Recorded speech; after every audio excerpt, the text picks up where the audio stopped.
Bon, je vais parler un peu du système nerveux, mais ça va être quelque chose tellement vite, pas complète. Bon, on a le système nerveux central, c'est formé par l'encéphale puis la moelle épinière. On a le système nerveux périphérique, formé par le nerf puis les ganglions. Bon, dans le système nerveux périphérique, on a la voie sensitive, la voie motrice. La voie sensitive, on peut appeler afférente, puis c'est une voie qui a une partie somatique et une partie viscérale.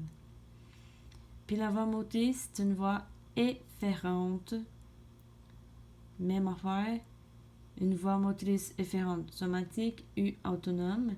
Somatique, c'est des mouvements volontaires, c'est-à-dire les muscles squelettiques. Autonomes, ce sont les muscles lisses puis les glandes. Ce sont des mouvements involontaires.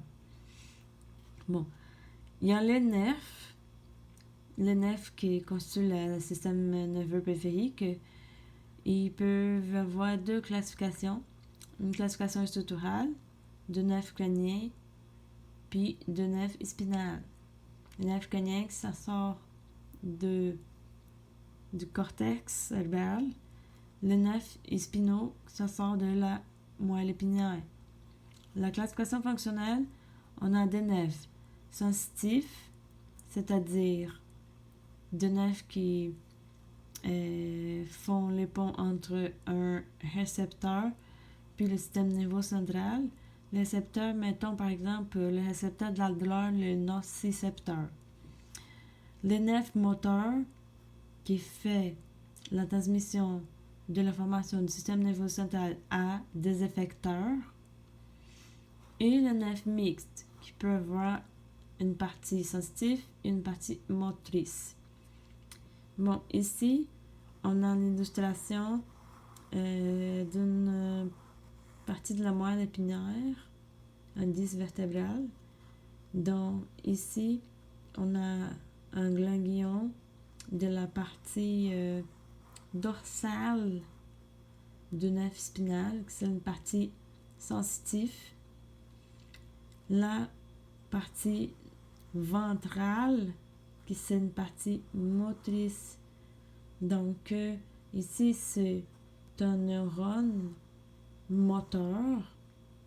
Ici, c'est un neurone interneurone qui fait les ponts entre les neurones moteurs. Et ici, le neurone sensitif. Bon. Ici, on va voir un peu détailler les structures du neurone. Bon, ici, dans le neurone, on a les corps cellulaires, qui c'est la partie du neurone qui va traiter puis transmettre l'influx nerveux. Ici, on a des dendrites, qui sont les parties du neurone qui vont recevoir et vont transmettre des signes électriques dans les corps cellulaires. Puis, ici, on a l'axone myélinisé. Ça autour, c'est la myéline, la gaine de myéline. C'est quoi la gaine de myéline? C'est un lipide qui augmente la vitesse d'un flux nerveux. Elle est produite par les oligodendrotrices, qui sont les axones sur le système nerveux central, c'est-à-dire qu'ils ne peuvent pas se régénérer. Ou ils sont produits par les neurolémocytes, qui, s'il n'a pas les noyaux touchés, il peut se régénérer. Ça, c'est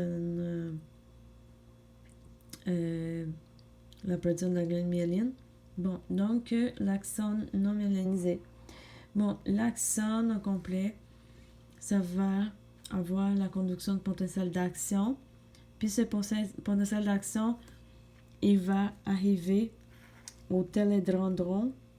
Puis, à partir du télédendron, ce potentiel d'action va arriver au bouton synaptique, qui sont des petites vésicules qui contiennent de neurotransmetteurs.